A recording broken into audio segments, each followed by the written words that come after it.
What's going on, guys? Today we have this brand new and empty ProTech RC tool pouch.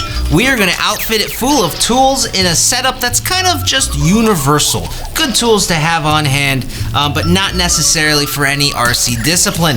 And then we're going to go over some tools that would be good to add to this if you're a racer, or if you do Nitro, or if you happen to use this as a crawler guy and you take it with you out on the trail. We're going to go over some good ideas to have with you. Quick side note, this video is meant to be kind of a rough idea of ways to set up your tool pouch depending on your particular RC discipline. This video is not a definitive guide of how it should be done. There's lots of taste and personal preferences, so please keep that in mind. To get started, let's check out our bag full of brand new product here. We're gonna dump it out, go through it really quick, and then we're gonna put it all in our bag. Oh yeah. Love brand new stuff. Basic electrical tape going in there. It's good to have a pair of some basic needle nose pliers, really handy. And there's also a side cutter in there as well if you need to snip something off. Good tool to have. Our hexes. We are using metric hardware because that's what we typically use for our applications. If you're using SAE on your model, you probably aren't going to use metric hardware. But for us, we're using this 4-pack of ProTech Hex Drivers with a 1.5, a 2, a 2.5, and a 3mm hex driver. We have a 7mm nut driver, good to have. 5.5mm nut driver, these are the basics. Shock shaft tool. These things are great. These are much more than just for your shock shafts. Let's see. We have a 4mm flat blade. We have a 4mm Phillips and flat blade. Good stuff to have. Of course, some CA glue. Definitely important to have. A body reamer. Lexan scissors. An X-Acto knife. Must have. And then lastly, we have a few items here. I had a leftover toothbrush, so I threw it in here. I love having a toothbrush in my bag just to kind of maybe clean a part off that you need to work on, or for whatever reason, it's good to have a brush, a Sharpie, and then lastly, this is just a really inexpensive LED flashlight. I love having these in my tool bag. Expect the unexpected type of situation. And then one last thing here that rolled off the table. This is some thread locker, good universal stuff to have on hand. So we're gonna take all this out of the packages and throw it into our tool pouch.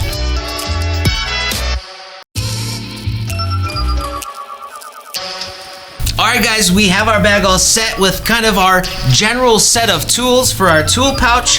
We have a few loose items, our glue, our thread locker and our glue. I'm actually gonna take some of this tape and kind of wrap it around, just a few pieces, not much, to seal in that cap so these don't come loose in our bag. But I'm setting those off to the side as well as our tape. Here on our left side, we put our flashlight pliers, our Lexan scissors, shock shaft pliers, our brush, and then these are our Phillips and our flat blade, and then in the center, the Sharpie and the X-Acto combined to make that nice and tight, that strap. With only one item, it's a little loose. Here are our hexes, 1.5, 2, 2.5, and 3, our 5.5 nut, and then our 7, and then lastly, a body reamer. So it looks pretty good inside. This is very thin up in this area, so we can have bulkier items over here, and it will close still no problem because this tool pouch holds a lot of gear. That is the general setup, just good all-around tools to have in your tool pouch. So what if maybe you're a racer? What are some other good product ideas to have in your bag if you're using a tool pouch like this? Well, some other things that racers would probably want to add to this. A camber gauge is vital for racing. A ride height gauge as well. This particular one is for 10th scale off-road. You'll need one for your particular model. This is a hole reamer. I almost called it a body reamer, but a hole reamer is also a great tool for racers to have on hand when building or doing maintenance on their model. And then a temp gauge. These are great for electric racing as well as Nitro to temp your motor, ESC, engine, whatnot. Temp gauges are really handy tools to have on hand.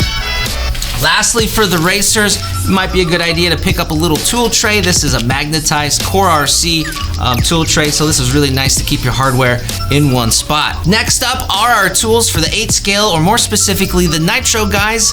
Nitro vehicles just require a certain set of tools, so here are our recommendations. This is a T-wrench. This is really nice to have.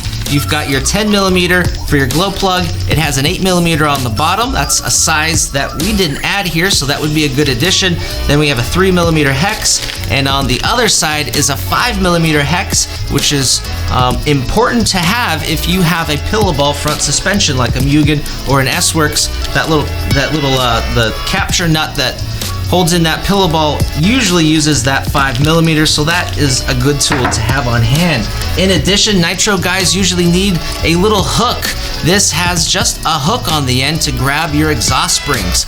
The big and little exhaust springs are installed way easier and can be removed way easier if you use a little hook tool like this. Really handy to have.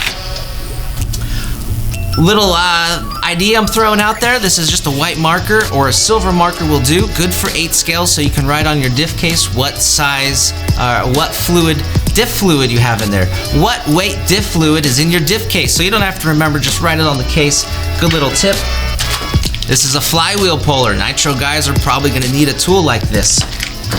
Here's a clutch tool for your springs and your shoes. Again, Nitro guys are going to need something like that. 8 scale also requires a 17mm wheel wrench.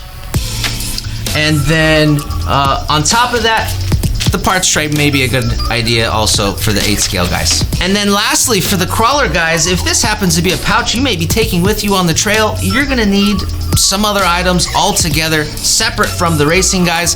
Here's our product ideas for you crawler guys. This is a GMK parts box. This is very thin and low profile. It has these contained separate containers. Your parts can't get mixed up. It's really nice and handy to have extra screws and set screws, drive shaft pins, wheel nuts, extra hardware, you name it. It's good to have it on the trail, and this will fit in the tool pouch. If you have your hardware off to one side and everything is a little bit thinned out, it will fit in there, no problem.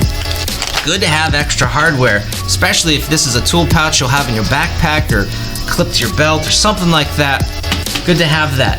This is an RC 4-wheel drive, very tiny nut driver set. These are for the screws, the nut screws that go into the bead locks, like on the SSD or RC 4-wheel drive. We have a 1.5, 2, 2.5, and a 3mm nut driver in there. Really nice if you're on the trail and you need to do some repairs on that. You can use this nut driver and your Loctite to get going again. Perhaps a parts tray may be a good idea for you crawler guys, since you're doing work down on the ground usually when you're on the trail. But this next item kind of helps support that. And this is our last suggestion for you crawler guys. And these are just pit towels. They're about 12 by 12 inches. They're really handy to have. You can strap it onto the handle of this pouch or your belt or whatever you want to do. It's also really handy to just fold up and put it back in your case. So when you do need to do a trail side pit stop, just take out your towel, unfold it on the ground, and now you have a nice clean work area. And then you can put your parts bag or your tray on there with the magnets. It'll keep all your hardware in one spot. Really nice setup for when and if you need to do repairs on the trail. All right guys, that concludes this video on the tool pouch setup ideas. I hope you enjoyed this video.